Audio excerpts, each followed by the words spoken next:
What's up, y'all? It's daytime Aneil here. It's nice and sunny outside. It's not the same night that we recorded because I wanted to give you guys extra time to sign up for this giveaway. And so, we are going to be giving away these two Giratina V-Stars. They've been taking up space on my desk. I want to ship them and get rid of them. So, yeah, here we go. We're going to spin it real quick.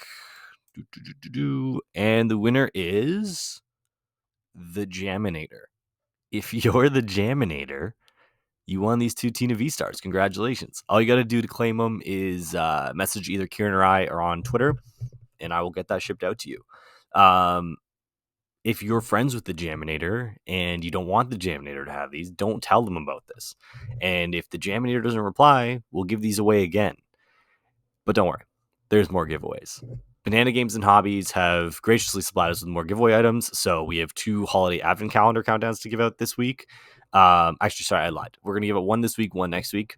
To enter, all you got to do is follow the instructions in the description, follow BananaGames and Hobbies on Instagram, follow Ciaran and I, and comment your favorite Pokemon card, whatever it is. Maybe it was like the first card you did well with in a tournament, first thing you pulled that was cool. It's just your favorite Pokemon. Maybe you want a meme and send me a Magikarp. I don't really care. Whatever your favorite card is, and we will pick one random comment and send them a whole holiday advent calendar free of charge. Now, you can go back to what you came for. Go watch the Shift Gear podcast. Peace. Hello, my lovely Shift Gear guests, my lovely Shift Gear listeners, my lovely Shift Gear co-hosts. We're all here today, and it's a good day, man. It's a damn good day. And y'all on YouTube, you know why?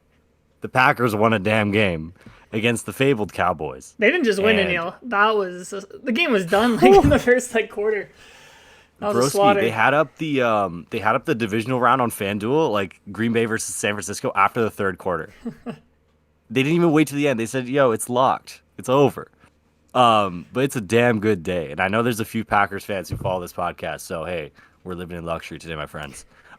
This week's episode is not sponsored by any run-of-the-mill random place that no one's ever heard of, that no one will ever go to. But instead, we have something better. We have the Christian Labella with us here today. Christian, if you don't mind, give it a little bit of an intro on yourself, how long you've been playing, whatever. We all know you're the Arc God, and we're going to get into that in a bit. But if you don't mind just giving us a little bit of a intro.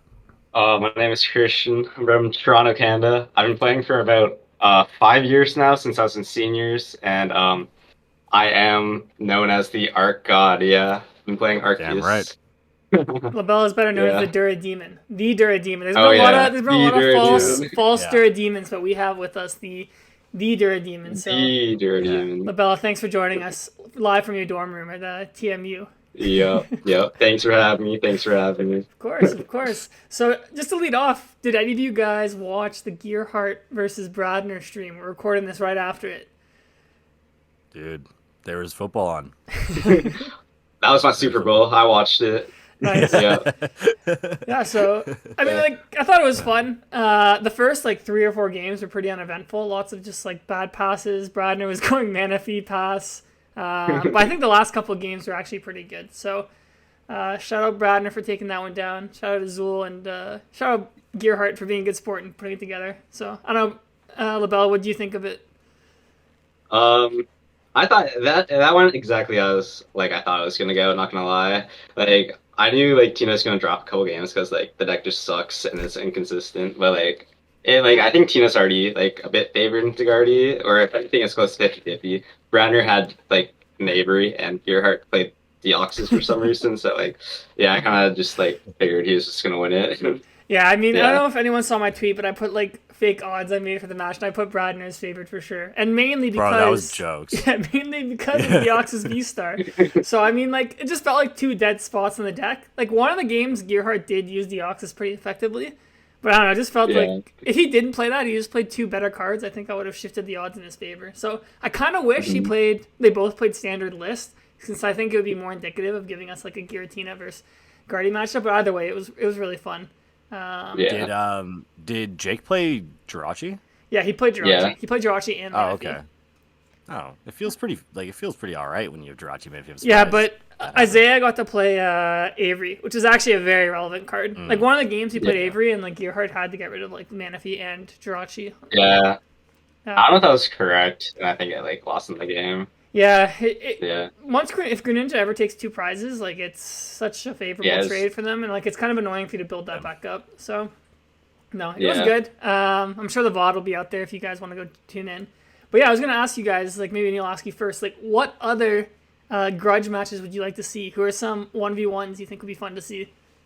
Dude, there's so many good ones. Just anybody who's like ever beefed, like publicly. Like like personally, I'd rather them like fist fight and like record it and put it on World Star, but I don't think I can do that. So Well, like what about Pokemon's fine. yeah? What about chess boxing, but like Pokemon boxing? Mm, Oh, Yeah, I that would be think. kind that of could be lit. good. Yeah, yeah. Oh, yo, I'm into that. I'm actually down. Yo, who we putting So up for Pokemon boxing? But it Mm, yeah, has so to what be I'm like saying is this. even, like not some Yeah, skinny guy versus some like jacked dude. okay, who's built right now in the community? like built like physically. Yeah, like you know who used to be Gino Oh, Lombardi, Rahul. bro. Oh, yo, Gino I versus think Rahul. Rahul is like. Yeah, That'd be, Rahul would toss a man. Yeah, yeah, this is that would be a true. good one. Oh, yo, Bakari's actually Bakari versus Rahul would be a Mm. Ooh, yeah. good physical But match. I feel like the bros, like I want someone beef. Like who's Yeah, Rahul beefing with right now? yeah, I don't know. I don't know. Anyone? Yeah. Well, yeah, this is what I'm saying. So we like plan out a League Cup. We like phrase it as a League Cup, sanction it as a League Cup. But when we get there, we clear the tables and chairs out of the way and just have a giant boxing ring. Like, all right, you're like, oh, yo, round one, Ciaran versus Labella. These guys are like taking out the playmats. Like, nah, bro, relax, get down with it. And you just start beating the hell out of each other. That's Yeah. entertainment. No, it'd be good. I've actually never watched chess boxing, but I do know it's like extremely popular. And like they play chess in between rounds of like actual boxing, right? Yeah. Yeah, so you play actual games of Pokemon between the rounds. That's So crazy. Dude, I don't know path, and then like you're like on the verge of being knocked out. Like that's just a deadly combo. Like physically, yeah, yeah, Yeah. yeah, ridiculous. Roxanne path plus an uppercut. Yeah, no. I'm trying to think of like, the problem is I can't like drop names on this public forum of like who has beef. But Yeah. like there would be so many like good fights in my mind and I'd love to see it, but like one guy always has an advantage over the other. Yeah, Like when it's say physical. like Yeah. me and Kieran had beef, like it would be kind of lit because like I'm a bit more agile, but Kieran has reach, bro. Like I would get probably pummeled. So like there's a lot of mismatches. And I don't know if we have like weight classes, like how we really go about this. Yeah, it's a logistical problem we'd have to solve. So for now, we'll stick to just playing the cards. But this could be a big event in the future if Azul's listening. If you want some more content, so Bro, let's have like a dunk contest. Like let's do this thing, dude. nice. All right. Well, anyways, moving on to more Pokemon related stuff that's gonna help our viewers out. Labella, one of the things I wanted to, why I was excited to have you on, is I think you're one of the most successful people we've seen transitioning from seniors to masters we've had in a long time. So you had a fantastic rookie season. You had like top 16 or 32 at Worlds. You made a bunch of top cuts in your first couple of last year, which I think was your your first full year at Masters, to be honest. So, I was hoping maybe you could kind of like give us some insight to what it's been like for you, how you were able to make that transition so seamlessly. So, seniors is like definitely a bit different than masters. Like, I think seniors don't get enough credit though. Like they all like play like pretty optimally. But the big difference is that like the meta's more diverse in masters than like compared to seniors. Like most seniors just play like the top like decks. Like if I was playing seniors right now, I just imagine it's all like Tina and Zard I'm playing against. Like nothing really other than that. Whereas masters, like you're playing like probably like almost like one of every deck. So that's really nice going into it. So like usually like the decks I play are like they don't really have like a like a solid matchup against like one or two decks, whereas like that's what you need in seniors to do well. Whereas in masters, like if you have like a deck that does decently well into like the entire meta, then like you'll do pretty fine. You'll like it's a pretty confident like you'll make day two Yeah, I think stuff. Yeah. Yeah. I mean, Neil and I both played in seniors. We've been playing for a long time. So I think I would find that, like, seniors, like, the top players are very concentrated and, like, there's less rounds to play. So I actually found your average opponent is actually harder than when I played in Masters. But I would say, like, the top end of Masters players are, like, a different class. So Yeah. would you agree with me, LeBeau? Would you say, on average, like, your random regional opponent right now as a Master is, like, easier than when you were playing back in seniors? I think the average, yeah, because like you're always then like every other round you hit a Pokédad. I feel like, yeah, Yeah. like Yeah. yeah, it's great. Like in Masters too, I think it was like last season. I got no show at round 2 and I was 1-0. Yeah, Okay, like well I don't that's even. Well, like the other thing too about like seniors, and it's like I don't know, maybe this is like a more of a Kieran and I thing when we were younger, but like it felt like most people only had like one or two decks just yeah. because of like, well, at least at that point, like cards were more expensive or whatever than they are now. But it felt like most seniors had access to like one or two decks, and you kind of knew like what they were gonna play. So your meta, like you said, is a lot less diverse, and like just from like a sheer numbers perspective, like masters kind of there's just more of us, right? So Yeah, you're more likely to see like one guy wanting to play Goldengo and one guy wanting to play Moon than you would in like seniors where everyone kind of probably concentrates to the top three decks. So yeah. I get that. What would you say overall was like the hardest thing from like going from seniors to masters? Oh, definitely like the mental. Like you're playing more Swiss oh my God, Swiss rounds day one. And Mm.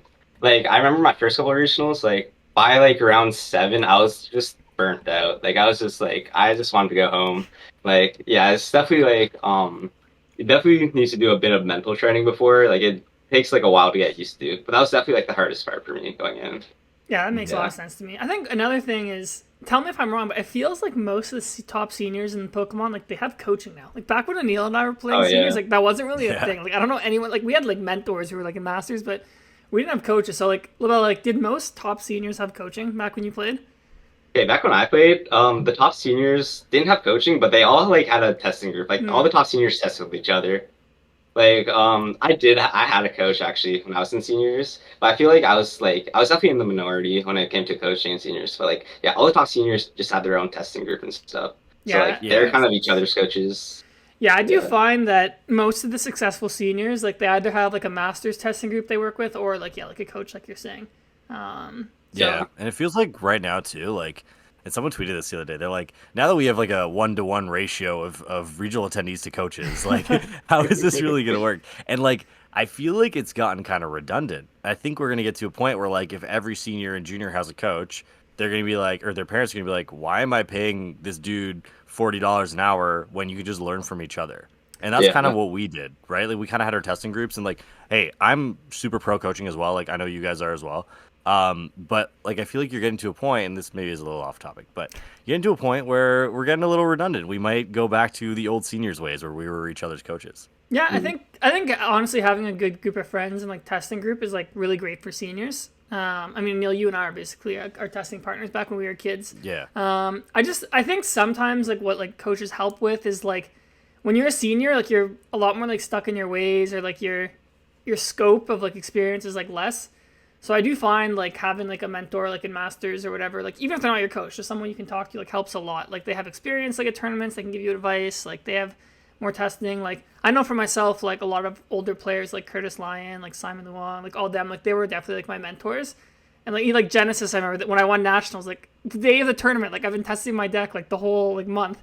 He's like, "Oh, you should change these 4 cards." And like I just trusted him so much that like I changed the cards. So Do you remember what the cards were? yeah, I changed 4 switch to Keldeo and 3 Floatstone, which was a horrible change, but I still won the tournament. So Yeah, I remember that actually griefed you more than it it helped could be you. one of the games in top Yo, four that actually helped quarterfinals. me in top four against you. I think it helped me that you didn't play Switch. I was like, all right, thanks, Genesis. Yeah, you had laser, but yeah, I don't know. I just Yeah. found just having like yeah, just having like senior friends like you, like I don't know, guys like Alan Zoo, and then like having like those mentors who are masters. Like they weren't my coaches really, but just having that like nice balance like really helped me a lot. Which is I Yeah. think great. Yeah. Which is why I try like a lot of the younger players like in the GTA. Like I try if they reach out or ask for stuff, like I try and help when I can. But I think coaching is Mhm. just more like it's more specific, right? Like if you need your fundamentals to improve, if you're trying to like jump from like a average or like below average player to like a great player, like that's kind of where I find it helps a lot. I do think that a lot of players need a little bit of help of getting to that point, and then once they're at that point, that's when I think a lot of like good groups form. Because it's sad to say, but a lot of like elite players like won't really let people test with them or be in their group unless they're also elite players. I found it's a little 100%. like cliquey, especially in seniors. Yeah. Like LeBron, I don't know if you agree with me, but can you maybe like speak to that? Like, do you find the top like seniors kind of like all congregate together? Yeah, yeah, for sure. Like I remember when I was first in seniors and like I had no accomplishments. Like I like didn't even talk to any of them. And like I won a couple of regionals and like, oh yeah, you can test with us now. Like like I kind of got like yeah. I was like accepted into the club. Yeah. Yeah, Yeah. you pass the Yeah. vibe check after Yeah. after a couple of regionals wins. What's crazy though is like I remember being in regionals and like we'd go to like these stupid locations for League Cups back in the day, like the McDonald's in Cookstown, and you'd get there and it's the same five dudes every Yeah. single time, right? So you want to be friends with these guys and like you want to test with them, but you're like, wait, like I'm just kind of like outing myself in a sense. And Yeah. I Yeah. guess I guess regionals or sorry, seniors is a bit bigger now, but that's kind of how it felt before. Like it was clicky, but it was also like, all right, these are the people I'm like competing against as well. Yeah. Yeah, I remember when I was in juniors, like it was so toxic. Like every League Cup, it was just like okay, I'm tagging for this guy, I'm putting this card in tech for this guy. Like it was Yeah. so bad. Yeah, I mean, so Labella, I know when you played, it was like who? It was like Lucas, Rowan, like Raymond. Yeah, Like you had a great it crop of was seniors. insane. So Yeah, maybe speak to that. How do you? Because like seniors league cups are literally like 10 kids most of the time, like sometimes less. So yeah. how did you like handle that being in like maybe like half the field is like elite level players? Like how are you metagaming? Like how are you approaching tournaments? Like how are you guys trying to like one up each other back then? Honestly, like with them in the field, I kind of like appreciated that it was like hard because I think okay, I don't know if this makes sense, but I'd rather like lose to a top player than like lose to like some bot because I bricked. Hmm. But Yeah. yeah, but like also playing against them like made me better at the game because like they're obviously playing like the best like they can play, and like it just helped me like get better at like sequencing and like deck choices and stuff like that. So like the other thing about them is they're versatile too. Like they're not all just playing the same deck every time, so they're playing something different every time. So it's kind of hard to predict what they're gonna play. But yeah, definitely playing against them would definitely help me improve my game. Yeah, And I mean like Yeah. you all like translated so well to Masters, and I think Hmm. you can kind of thank each other for that as well. Like you're all four, like all four of you are now elite level Masters players as well, and having like that top talent kind of play against you during seniors. And Kieran and I kind of had the same thing. We had a lot of like good players and seniors with us at the time, and like I feel like it does so much because like that first year Masters is so difficult. You're playing against like Hmm. grown men and you have like no idea what you're doing. So like just having that experience of like playing as good players helps, and I guess having each other as well probably helped you through that. Hmm. yeah. So Yeah. So So I was gonna ask you, Christian, like when did you really feel like you made the jump from like, hey, I'm just like a random like senior to like when I'm part of this like top senior group? Like when was it, and like what do you think like led to that? I definitely felt like I was at the top. Probably after I won my first regional, because after I won my first regional, then some of the other top seniors started reaching out to me, and yeah, just started at we started talking, then like eventually like testing together, then I like made it into their group. So like once like yeah, after I got my big win in seniors, then I kind of like felt accepted into the community, which it's kind of bittersweet, but like yeah, that's what it is now. So So yeah. what do you think like led to you being able to like win that regionals? 'Cause that's quite a big jump, right? From just being like a senior, like you're getting like crushed all these league cups by all the best players, and like maybe not doing well at regionals, to like all of a sudden winning. So like, what do you think contributed to that? Like, what was your like journey to that point like? So I got coaching at the time. So like definitely coaching. Like I yeah, if you don't have a testing group in and you're like a senior or something, coaching is definitely a big difference. Like if I didn't have a coach, I definitely would not have like won or been at the point I was at. But also like the deck I played to win was the deck I was playing throughout the whole season. So I was just like comfortable in the deck. I knew what to do in like every matchup. So definitely like practicing with the same deck and but just like picking something you're comfortable with makes like a huge difference too. I was taught that like going to every event, like you should lock in the deck like before you even get to the event. Like I'm bringing 60 cards to an event. I'm just locked in on a list. Yeah, So like yeah, definitely be comfortable with your list and like practice a lot. Don't play something you're not comfortable with. That's basically like all the advice I can give. yeah, I agree with that yeah, a and that lot. like sorry, go ahead. I was just gonna say like most of like the juniors and seniors I work with, I tell them the same thing. I'm like, let's pick one deck for you, and like let's master this deck. And like maybe eventually, like if falls out of the meta rotation happens, then you can switch. But it's very hard, especially when you're younger, to like be a strong enough player to be able to like switch decks really fast and have the same level of mastery. So like if you just learn one deck really well, like you're gonna be better than most of the other kids you're playing with. So I think that's a great piece of advice. Hmm. Yeah, what I was gonna say about like the whole like just getting accepted once you win a regionals thing is that's like unfortunately that's obviously become the norm around us now at this Yeah. point. Like people are so results oriented. Like I guess even like on a smaller scale, like for us after LAIC here, and like our numbers kind of went a little crazy once we had a little bit more exposure and stuff for both of us. And it's like it's weird because we had our podcast like maybe 2 months before that, but once LAIC happened, people were like, oh, maybe I should listen to this person. Like I think the same thing kind of happened to you where you were there, you were having these results, but like you win a regionals, and then everyone's like, okay, I want this guy on my side. Yeah. Yeah. And I guess it was probably the same thing for you in Masters, I would assume, right after Toronto regionals. Yeah. Well, More or yeah, less. definitely also because like there's so many people at Masters, like they definitely like don't even know who I am at that point. Like they probably never even heard my name before until that point. So yeah, like just getting the exposure too, like helps a Mhm. lot. Yeah. Yeah. And that can help you too. Like once you get in these like elite level circles, you get a lot of information as well. Like a lot of Hmm. people are just like, oh, I don't care about the publicity, and like most people actually really don't. They don't want the publicity, but just being in those circles and having access to like top tier players like this that probably play the game a lot more than you is really helpful, especially come like Hmm. regional time. Yeah. So Yeah. yeah, I think I've told you this before, Neil, but like I used to be like pretty good back in like 2016, 15. Like I had the most championship points in 2016. Like back then all the top players would always like talk to me. And I kind of stopped playing for a while and I came back and like no one would talk to me or whatever. Like it's not like I was seeking them out either, but then last year like when I started top cutting tournaments, I was top 16, like all these people who like used to talk to me, like they started talking to me again. They're like, "Oh, yo, what's up?" or yeah. like or otherwise say hi. So, it's a little unfortunate that that can kind of be how Pokemon is sometimes. I think at least for like us here, like I think we're just like friends with whoever we're friends with. Like we're pretty chill with all our boys.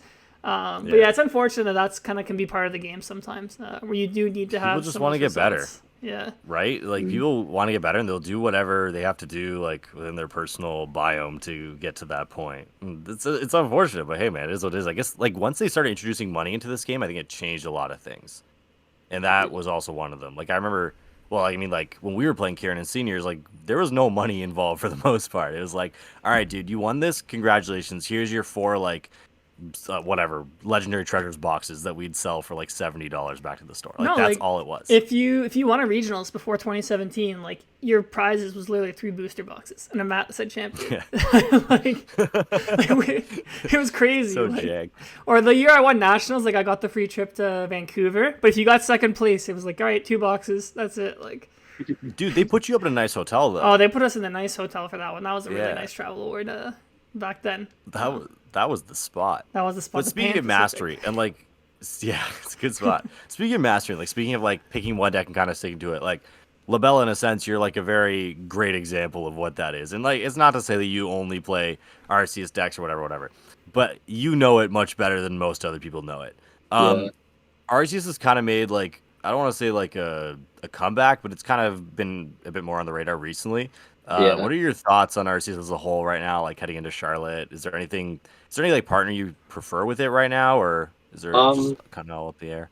One partner I actually really like with it right now is actually Leafeon VMAX. Like mainly because like I think like you like this art matchup is very good if you're pairing that too with Judge Path because like you just one shot and you're like limited them to like 4 cards and they're path locked. But also because Leafeon B has screening cells, like the Yep. ability. So you're like most likely like your chance of hitting Arceus energy turn one are just like heavily increased. So I think like that's like a pretty good partner with it right now. I think the Ridge Gigas that we saw in like Portland was also like really good. I think that's also really interesting. Like the thing I like about Arceus is like you can pair it with anything and it's like it's pretty good most of the time. 12 Yeah. arc pile for a reason, baby. I have like a Yep. stack of Yep. VMAXs to the left of my desk here that I could Yep. probably stick in a deck. Do you Yeah. like it? Do you like Leafeon better than Superior then, I guess? Yeah, the main reason is like breeding cells like on the V. Like also because like the VMAX is also pretty tanky too. Hmm. Like 310 HP is like hard number for like a lot of decks fit. Especially Charizard. So like if you take a knock on the Zard, like it's like they're probably not gonna like return KO you. And you Gotcha. like yeah, get more prizes off that too. So it's pretty like I think Leafeon is like probably like the most optimal like V you can pair with the deck, like in my opinion at least. That's what I would play if I was going into what's the next one? Charlotte. Charlotte. Yeah. Charlotte. Yeah. I mean, So wait, are neither of you guys going to Charlotte? no, I think No, it's I'm just going. you. I'm Oh, going. you are. Oh, Yeah. Oh, you are going. I am Okay. going. Yeah. But I don't think I'm gonna play Arc, unfortunately. Okay. Yeah.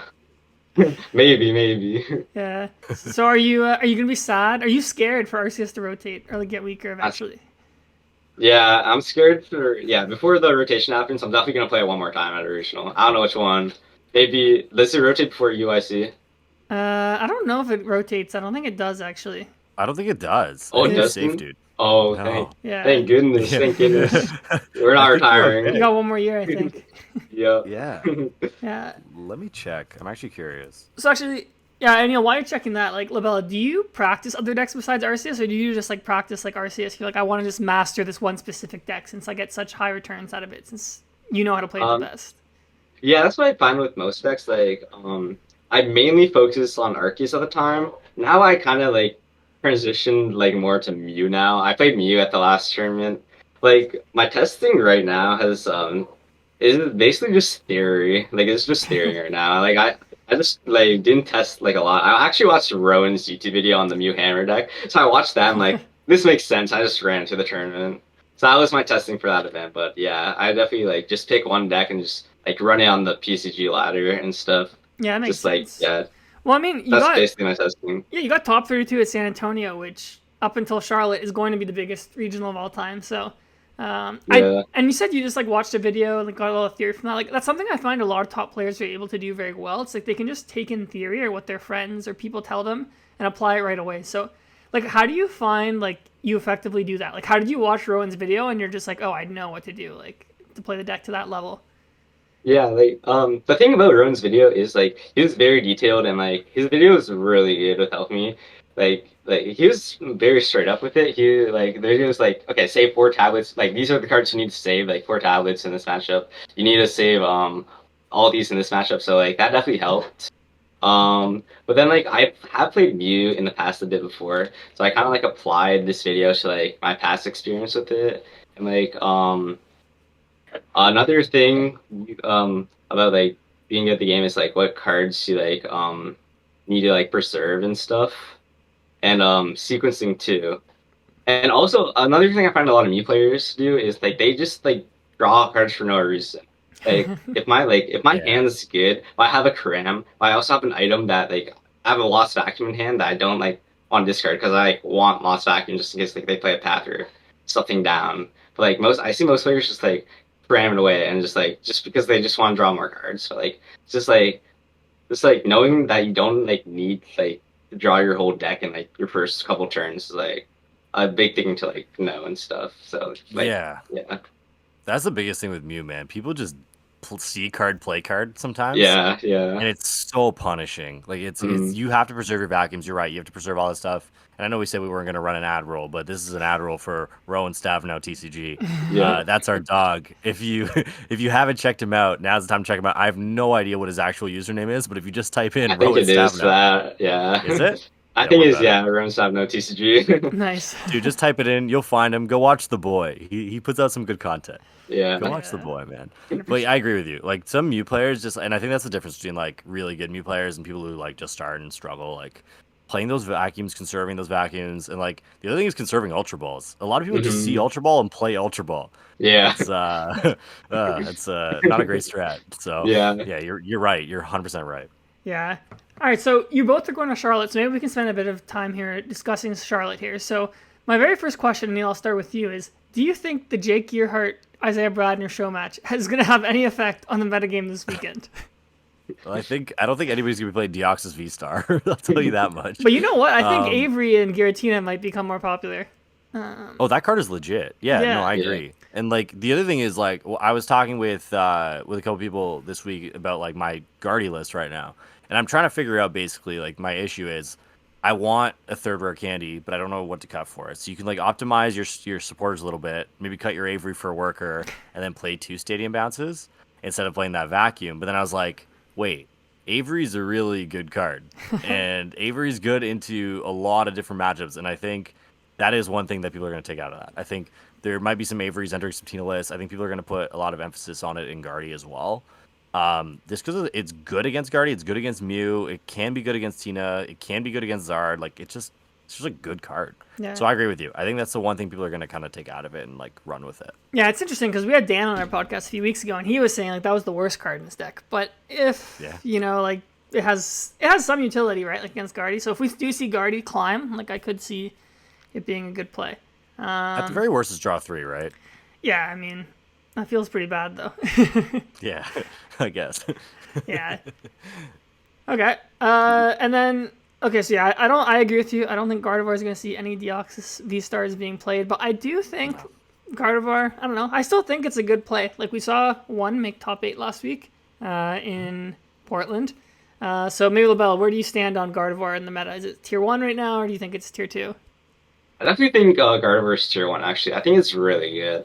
I think like the Tina matchup is much closer than like what the match showed. Mainly because like yeah, there's a Deoxys line in there, and Bradner played Avery, and yeah, all that. But I do think Gardevoir is really good. Like you have a really good matchup spread. What I find is like if a deck isn't like performing well at like a couple previous tournaments, it like just randomly wins a tournament like soon because like no one expects it. So I think like it might have a bit of a surprise factor too, since like Gearhart lost and like, oh, no one's gonna play this. It just lost to Tina, that the deck that just won. Like, who's gonna play that? So I think like it's gonna have a bit of a surprise factor too.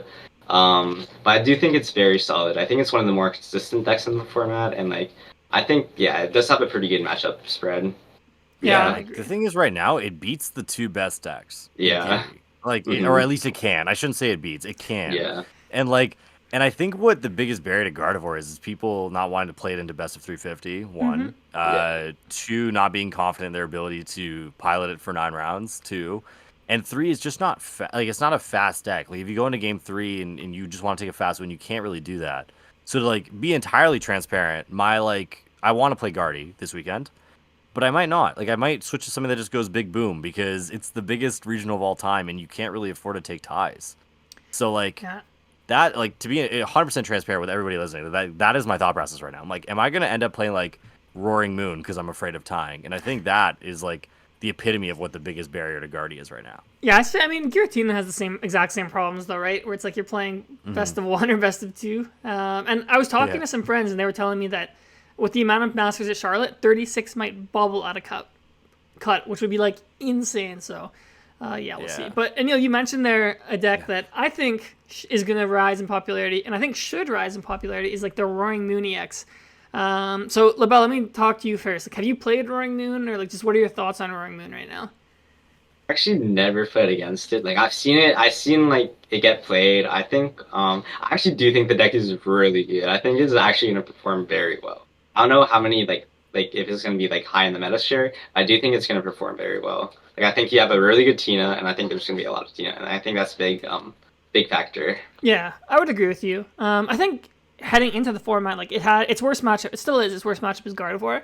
So I think LAIC we're seeing like 20% Gardevoir. You're like, okay, like I can't really play Roaring Moon, but now the Gardevoir's kind of normalized to that 9-10% range, and Gardevoir ties a lot, so they'll go to the tie bracket, and Roaring Moon you're not going to tie. So I do think you can No. dodge your worst matchup as long as you're not facing it in the early rounds. And it has, as like you're saying, a good Tina matchup. I think its Miraidon matchup is like slightly like favorable. I think its Charizard matchup is slightly favorable.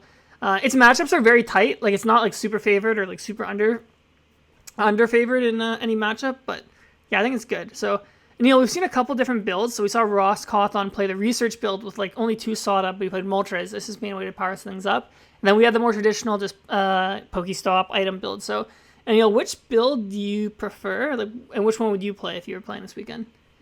I was gonna say, Ross's build is sick. It's really cool. I tried it a lot. I've been testing it with like a student of mine, and we just kind of hopped on it. And I was like so surprised at like just how well it like competes into the late game compared to like the traditional build. And yeah, if I were to play it this weekend, I'd definitely play it with like the Ross build with research and Iono, and you add like that dimension to your deck that wasn't there previously. Like, and the reason why your Guardy matchup was so bad so much of the time is Guardy would build up like this 20 card hand, and there's just nothing you can do about it. But with Ross's build, you play these 2 Ionos, you play Palpad, you're just fast, and you have I don't want to say you have a late game because I still don't think you do, but it's better than it once was. So that's the build I really like, and I like the Moltres as well. Like just as an attacker out of the blue, like where you're not reliant on Dark Patch. Yeah, I think for me, like 4 energy switch should be in every build, regardless, and Moltres, regardless of what you do. I think you just Ross's build is a little less consistent at the turn 1 attack, but like it's just more consistent like overall, like throughout the mid game and late game. He's playing more draw supporters. He is playing those like Moltres for backup attackers. So I'm not 100% sure which way I'd play it. I actually like would probably add Lumineon to Ross's deck and then play it that way. Because if you only have 2 Sada, like I'd prefer to just have an out. to turn one Hmm. Sada with Ultra Ball. But yeah, I think Growing Moon, if it's a deck that you've played before or you're like interested in trying, like I think now is a really good time to try it. I do think it's Yeah. primed. Like if I see one in top 8, like I won't be surprised at all this weekend. And like one last thing about Ross's build is it's just like it's less supporter reliant. Like it's less reliant on Sada, which is what I really like. So like your point about Luminion makes total sense and like I agree with it. But you also have like those outs. Like you can just research into like Dark Patch, E Switch, and you're chilling, right? So I think that's why like Ross built it the way he did. And I agree with you. Like I'd probably put it into Luminion if I were to play it this weekend, but I like that it can kind of do both. Like you can play Sada, you can play research, and you're still probably chilling. So with that in mind, though, like, what do you guys see kind of maybe coming to the front runner of this weekend? Like, we saw Moffat do well with Miraidon last week. It seems really strong, and there's like we were counting. I think there's like 6 Mews in top 16. Is there any like dark horse? And we can start with you, Ciaran. Any dark horse you think might pop its head up here? Yeah, I think Wrong Moon is the dark horse, but like just other decks, I don't know. I think just Spiritomb as a card might see more play this weekend, Yeah, and it probably should. Since Mew, I think Mew on paper actually has really good matchups in this format right now. Um, Other than that, not really. Like all the other decks have kind of like settled into their spot in the meta. Like Gardevoir and yeah. Rhydon have settled into the 10% range. Charizard has shown that it's a 15% range deck every tournament. We did see Rapid Strike go up and play last week, like I think we predicted, but it didn't really perform that well. So I don't really see a Mhm. huge dark horse besides the Moon. What about you, Christian? Yeah, I would have to like agree with you and say the same things. Yeah, I do think since Scardy is dropping, I think like it gives Moon like a good opportunity to like shine because like the matchup spread just gets insanely better. Especially like after today, Browner just won and then like John Ang just won a regional. Like Tina's just gonna like see insane play and then like Guardy's getting like less play. Like Moon's gonna like win the event. Like it's just gonna win. I'm not like yeah, I'm just putting all my bets in. Yeah. I Like Nice. respect. there's has to be some moon that goes like hits like 10 Tinas like in a row or something. Yeah, Yeah. it's actually interesting because like there's not just like one tech that like really beats Tina in my opinion. Like there's not like a Tina counter. Like your deck just Yeah. has to inherently have like a decent matchup into it. Yeah. So actually, yeah, maybe like Labella, is there any like Tina counter you can think of, or no? Do you think your deck just needs to like be solid into the matchup? Yeah, I don't yeah, there's definitely not like a Tina tech like I know of at least. Probably the biggest thing I could think of is like Judge or something like Mm-hmm. just shuffle their hand because like the decks are like pretty fragile as is. So like I think constantly like disrupting them can like set them back a bit, like too much for recovery, even though like they do have Rex tap. It's like yeah, there's definitely not one like thing I can just counter the deck, but like I think judges like probably Escus, I guess. Yeah, that makes Like sense Yeah. to me. more disruption, yeah. I was Yeah. talking about this with Dan as well. Like we were talking about like okay, because he wants to play Tina. He's like, do I play Tina again? And we were like lining out like what counters Tina? What can you even do to stop this? And the answer we like fell on is like just play like a bunch of path outs. You play a bunch of path outs, like I don't know, like in my mind, Arceus V Star with V Guard energy is maybe the best thing you can play right now. Like it's so good in theory. And like we were just thinking about like, all right, so like Judge hampers Tina, Judge hampers Guardy, Judge hampers Charizard, and then Path destroys well, in theory, destroys Guardy and Zard, and then you just have V Guards for Tina. Arceus seems pretty good. And that's why this is the Little Bella episode. I rest my case. Yeah. So yeah, Labelle, do you think Arceus is in a decent spot then? If like you can, because Oh Arceus is a yeah. flexible deck, right? So you can like kind of warp it, like you were saying earlier with that Leafeon, maybe for the Charizard, all that. So like, Mm. are we gonna see an Arceus in top 8 this weekend again? Top eight. Honestly, I wouldn't be surprised. I would not be surprised. I do think it's flexible. Like I like the thing about Arceus is like your Chino matchup is like just horrible. You do Hmm. have the V guards and stuff. Like that's you do have that. Like I think even with V guards, the matchup is still like pretty unfavored. And like there's like not really like a good V you can play in the deck to like counter Tina. Like the best thing I'm like know you can play is like your own Tina V, Mm. like Arceus Tina V, and you have V guard and Tina V while judging them. Like it seems like decent, but it's like I don't think it's ideal. Yeah. Into the Tina at least. But I think it does actually have a pretty good matchup spread. Like Makani did play box, so like you have the Judge Path box, which is just like very annoying into Gardevoir. And then like if you do play something like Leafeon, Judge Path Leafeon is really good against the Zard.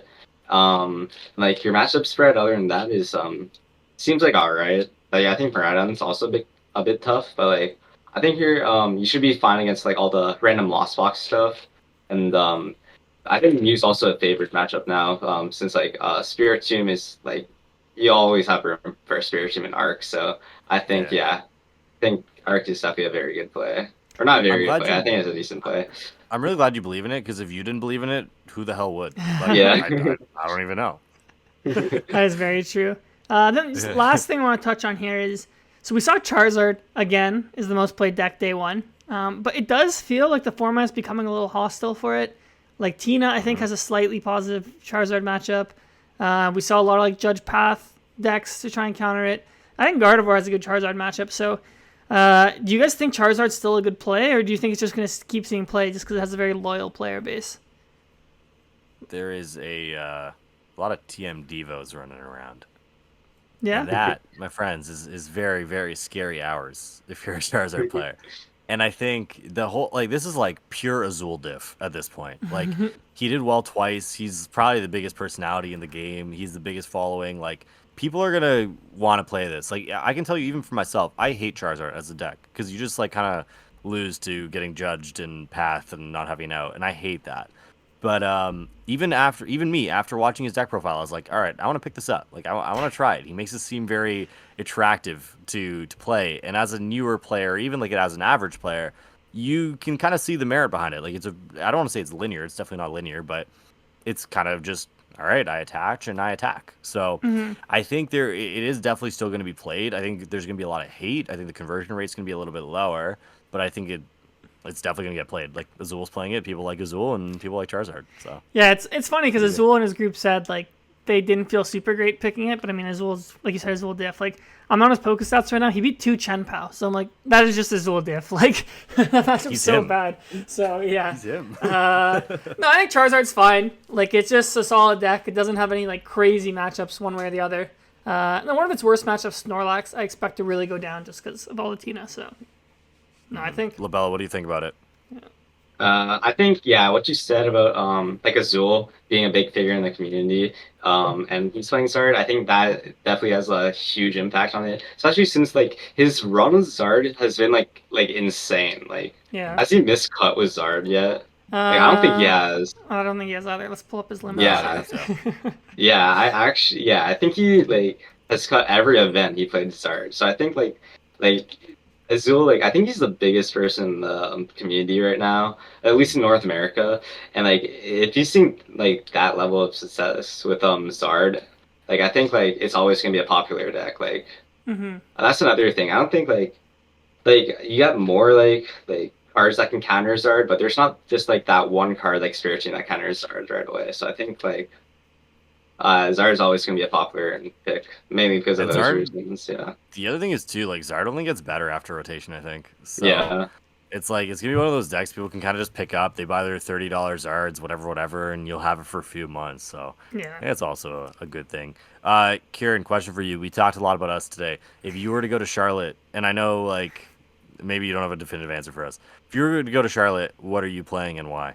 I'm playing Chen Pao just because I haven't played in a while. But no, like realistically, like if I was going and I was like my goal was to like win, like I'd probably just play Gardevoir. I just think it's solid, right? Like it's has a lot of skill based matchups. Its matchup spread is still fine, despite what we saw with Bradner today. I would still like favor myself into a Giratina matchup like slightly if I'm playing like a normal list. Then Charizard's a good matchup, which is again 15%. Miraidon's down in play, which is good.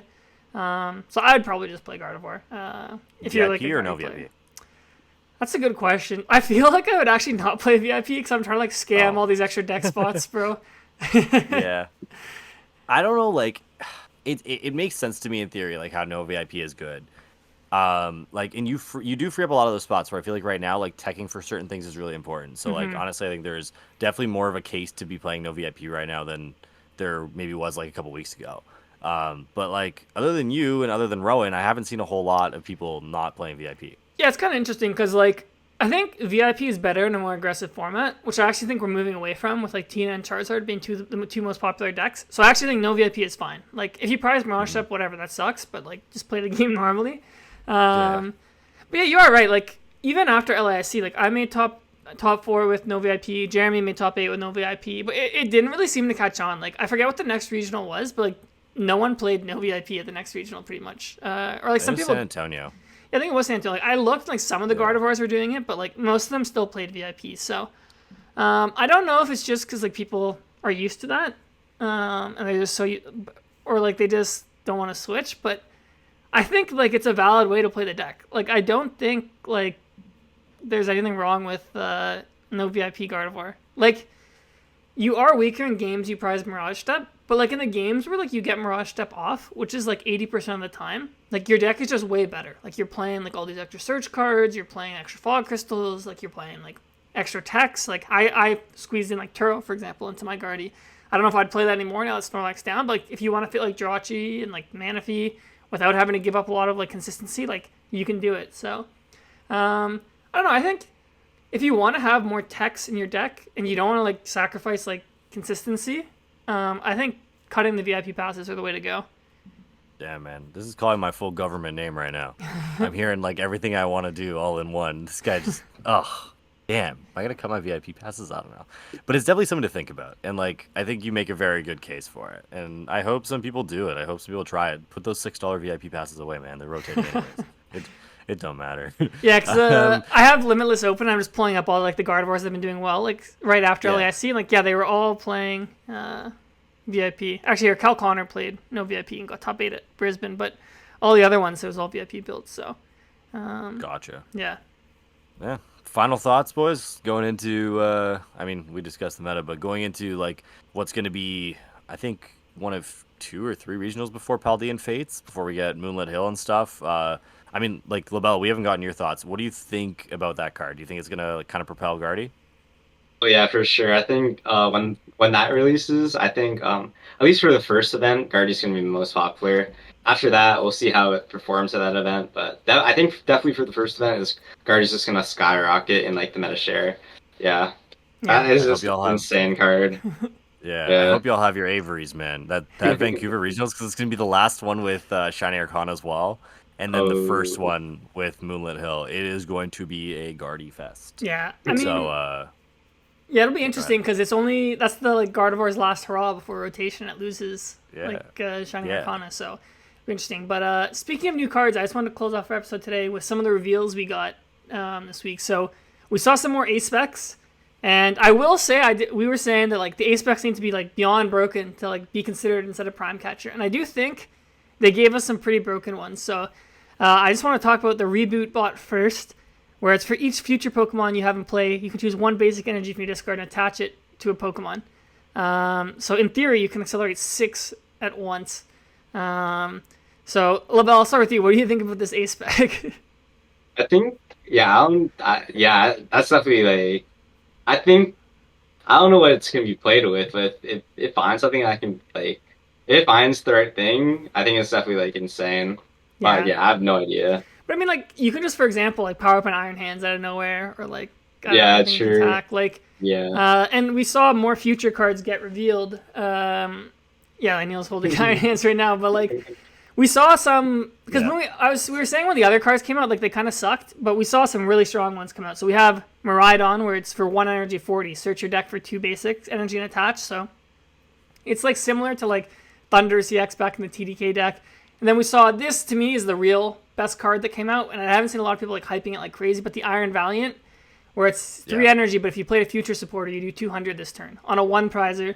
When you combine it with the like Cobalion, Iron, whatever it's called, you can start one-shotting a bunch of things. So I think this deck is going to be very strong. So maybe Aneil, like with this archetype, do you think it's going to play the Prime Catcher, or do you think it's going to play this like reboot bot? Guys, this A-Spec is a crack show, okay? This thing is ridiculous. Like, just look at this ugly Hariyama I have in my hand right here, okay? This thing is going to become so ridiculous, and I don't want to be Jake Gearhart because nothing seems to work out for that guy. Respect to that guy, but nothing seems to really work out for him. But Iron Man seems unbelievable going into this next format. It's kind of I think it's going to have the same hype like TDK had when it came out, where you have like all these different tools available to you, and like obviously the future Pokemon pool is just diversifying more and more over and over, like you said, with Valiant, with Cobalion, with Hands, with the old Valiant that we had as well. Like, I think it's going to be good. And I think Prime Catcher is one of those things where when it came out, it seems really attractive. Like, it's just like a all around, like, just good card. But I think once these, like, more specialized cards come out, like, similar to, like, G Booster versus Computer Search, once these more, like, specialized cards come out, they're just going to have abilities that are too good for certain decks to overlook them. Yeah, so. like, you can definitely tell they're trying to design the A-Specs to enable archetypes. So, which I think is bad game design, in my opinion, when, like, it's a one-of card and, like, I don't know if it's, like, prized or whatever.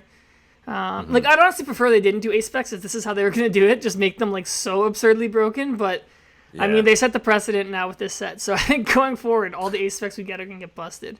Okay, then, so we talked about the future Pokemon, but the ancient Pokemon got their own A-Spec.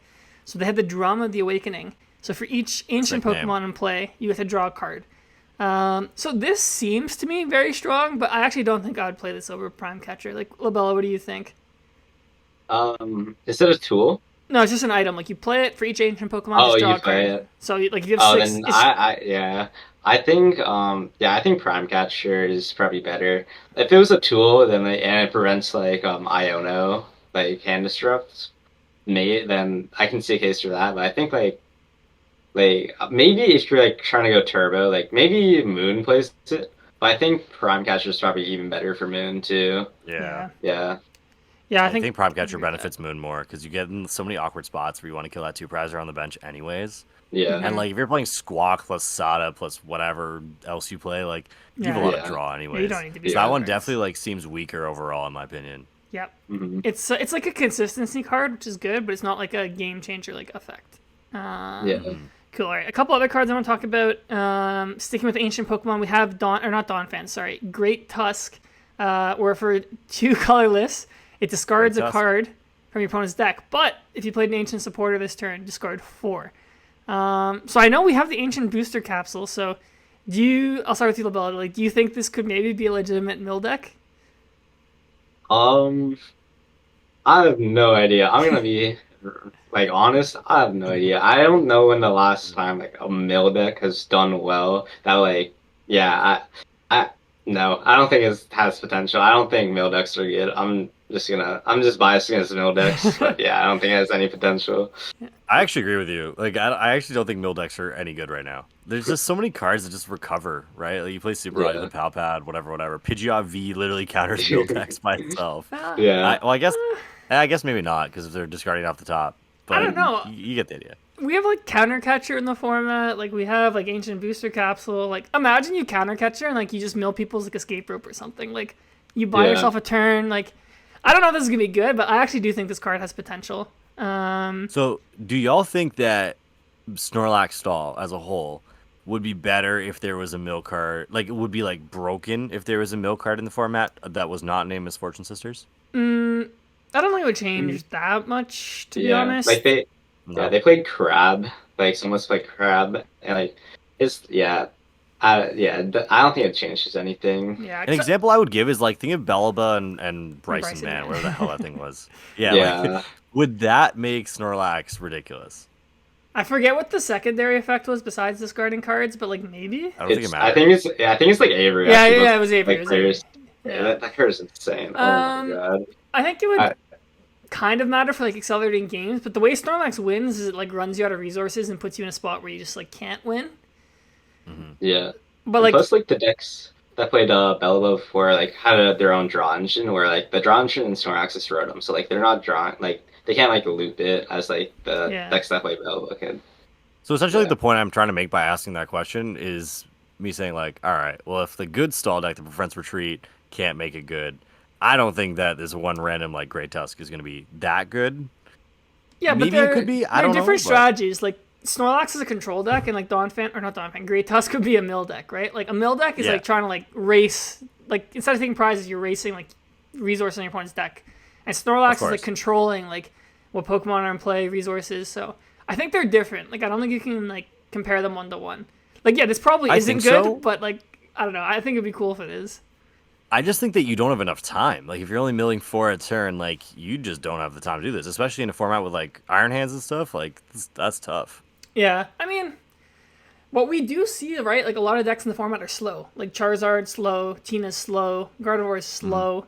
So it's like if you just get like you could probably get like 2 or 3 mills off before like they start trying to do damage. So if you get that many mills off, you are probably gonna hit a couple of resources. So this is like a card that it might not be good right away, but like if they keep printing cards that are like control-ish, like disruption, like I actually think it could be good. And we haven't had a good mill deck in a while, so. Please no. Yeah, it would be annoying if this was good though.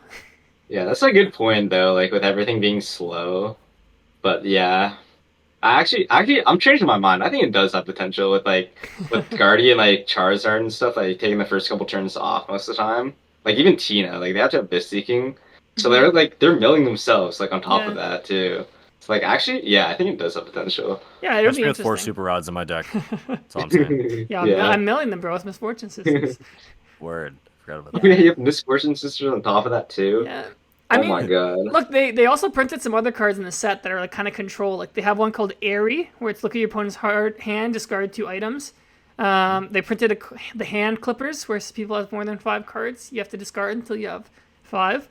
But I do think rotation is taking away a lot of like the loop cards. Like I think, like what's it called? Like I think Silene's gone, or is Silene gone? I don't even know. Actually, I'm not sure. Don't quote me. But like I'm sure Control loses some cards that are like loopy. Oh, for sure. I think it loses like Team Yell's Cheer or whatever. Okay, I mean that card is whatever. Do they have Palpat still? Is that card still there? I think Palpat's still around. Okay. Actually, so Control is fine. Cool. I think maybe last relevant card is the Incineroar EX.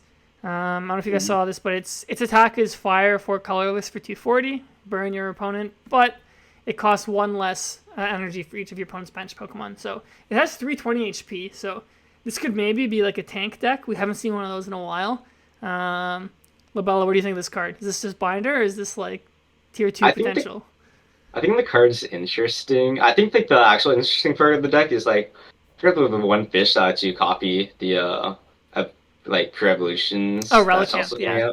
Yeah. And like I saw the Lin and the other evolution also have like pretty interesting attacks too. So I think like the deck's interesting. I don't think it's like gonna be a top deck. I do think like it's pretty interesting with like those attacks. Yeah. Relichant's a cool card actually. Like it's pretty strong. Like its ability is like that evolutions can use the attacks of their basics. I think the last time a Pokemon had that ability was like Celebi EX or Prism Star or something. So that's always a fun ability. I like that one. Yeah, I could see this being decent. Its weakness isn't that bad. Like it's weak to water, which isn't that popular right now. Yeah, it's fine. So is that? Oh, I forgot. Oh, go on, yeah. Sorry. Yeah, I was gonna say if you don't want to lose to Incineroar EX, you're in the right place, because here on the Shift Gear podcast, we're giving out 2 cards that one-hit KO it, and you don't have to worry. I think this card's existence, this Giratina V-Star, I think this is it's gonna be a problem. It's gonna be a problem for Incineroar. That if is Incineroar true, ever wants to actually. do well. Yeah, but Tina loses path, so I don't know if Tina's gonna be that big in the new format. Well, I think Moon's gonna be bigger, which might be an even bigger problem. Well, actually, I forget if we talked about it last week on the podcast, but there's that new energy that prevents effects of attacks. So you could Mist. So like you block. Yeah, we did talk about it. You block Tina V-Star and you block Roaring Moon, so you could play that. It's all fun and games until Roaring Moon starts playing Sinnoh. Just Sinnoh and unblock that. That's true. Yeah. So we'll see. I don't know. I think the Incineroar could be good, but it's just like, I don't know. It's so hard to tank now. Like, Goodra kind of fell off the map just because it's just so hard to tank. There's too many cards that just say, all right, kill your opponent. Yeah, I agree. And speaking of Roaring Moon, there's actually, like, I want to talk about this too. There's a Roaring Moon non-EX where it has, like, Be Revenged, where it's, like, for each 70 plus 10 more for each ancient card in your discard pile. And this is, like, people love this type of deck. So, I don't know. I don't know if this is good or not, but it's just cool that we have that in the format now. This could be a fun deck. It's not capped, so you could get up to one-shot numbers. Like, you probably need, like, 20, 25 cards in your discard, but... yeah, you need Battle Compressor to get reprinted and a bunch of other stuff, dude. But it's interesting. And then there's one other card. It's probably bad, but there's for Alligator. I don't know if you guys saw this one, but it's 2 for 160. and then its ability is put 5 damage on it, and you do an extra 120 this turn. So it does 280 for 2 on a 1-prizer. Okay. We have reversal energy, so like this could be decent. Like you're not one-shotting the stage 2 EXs without like Defiance Band or something, but I don't know. It's probably bait, but could have potential. Hey, we're at the point of the year where we need content, man. We'll take all these random cards that we don't know if will ever be good. You know what? There's like a jank tournament somewhere waiting for this card. Yeah? I mean, there's a Wug Trio EX in this set, so it's lots of jank. If Wug Trio wants to cook, be my guest, man. Be my guest. Oh, there's also, I forgot one more. I keep forgetting cards here. There's a Matang, and its ability is look at the top 4, pick all the metals, put them into play. So it's like a baby Magnezone. I don't think it's strong enough on its own, but like if a good Metagross ever gets printed, like this could actually be pretty good too. So that's just a card to keep your eye on. But yeah, I don't think there's any other new cards I'm forgetting. If there is one, let me know.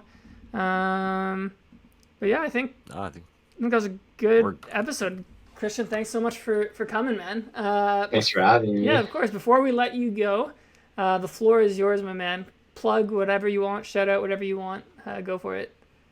Shout out Ciaran Farah, TCG, or the YouTube. I study those videos for regionals. Same with the Rowan Stab, no TCG. Shout out that YouTube channel too. I would not be getting the placements I've been getting without them. That's who I'm gonna shout out. Thank you so much. I appreciate it. Yeah. Your personals too. Drop your personal and whatever you want to plug. Oh, Labellster is my Twitter. LABELLSTER. Yep. That was like low-key a spelling bee question. I was hoping you nailed that one. That was good. Yeah. That's actually a sick like Twitter username. Like I find like the Twitter usernames that like people aren't like, oh, I'm Aneil TCG or oh, I'm Ciaran TCG. Like that's just so much cooler, dude. I know. Everyone has TCG in their name now. Should I just switch it to my gamer tag? What's your? Oh yeah. You're what? Fuego Pollo or something? Yeah, Fuego Pollo. yeah. I never had a good gamer tag. I was always just like, you're Bob my name was like 878, bro. Yeah, true. My name was like weird enough that like if I just made it my name, no other man had the name. So I was like, all right, cool. Like I'm cooking. Yeah. But yeah, man, thanks for coming on, man. We appreciate it. It's always fun to get guys like you on here. And like our mission goal is to take like Canadian players we feel are underrated, and I don't feel like you're underrated anymore because you're just famous. But like you were at one point underrated. So this is our mission goal. I still think Labella's underrated, man. You think so? He's world famous, bro. Everyone knows this guy now. I mean, hopefully they all know him, but I still feel he's underrated, even people who know him. So, hey, well, now y'all know him. So, thanks for coming on. We appreciate it. Good luck in Charlotte. I'll see you there. Hopefully we can both cook up a little bit. Ciaran can be at home playing Chen Pao and streaming and do whatever he does. Yeah, I might. The last couple of regionals, I've streamed them like while I was at home, like watching it. It's been really fun. So maybe I'll do that again this weekend. Yeah, plug it up, dude. Everyone on the Shift Gear podcast, go watch Ciaran. Well, you know what? If they're on here, they're definitely on there. Yeah, they probably know me, but if they don't, make sure you go there. Yeah. I think have Roaring Moon in the finals. You can commentate it. Next week, hopefully, our episode's breaking down Aneil winning Charlotte and Labella also being in top cut. Hopefully. And if anyone wants to sponsor next week's episode, hit us up. We didn't have an ad read this week, but we had one. I just couldn't read it on air. Yeah. That's the problem. Y'all keep sending me these vulgar things that I can't read on air. Yeah, keep it family friendly. We're a family friendly podcast. If you want your ad to be read, it's gotta be family friendly. We need like a Shift Gear Patreon where we have like uncensored Shift Gear, just reading these like vulgar ads these people send us in. But yeah, man, this one was fun. It's always fun having a third person just to meme around with on the pod. Yeah. We will be back next week, same time, same place. And then look out for the giveaway as well, which we announced earlier in the show. Comment down below, whatever you want. We're not even going to make criteria. Just comment whatever you want. You'll be entered for the draw. Same rules as last week. Nice. All right. All right, everybody. Have fun. Good luck in Charlotte. Yep. Take it easy. Peace.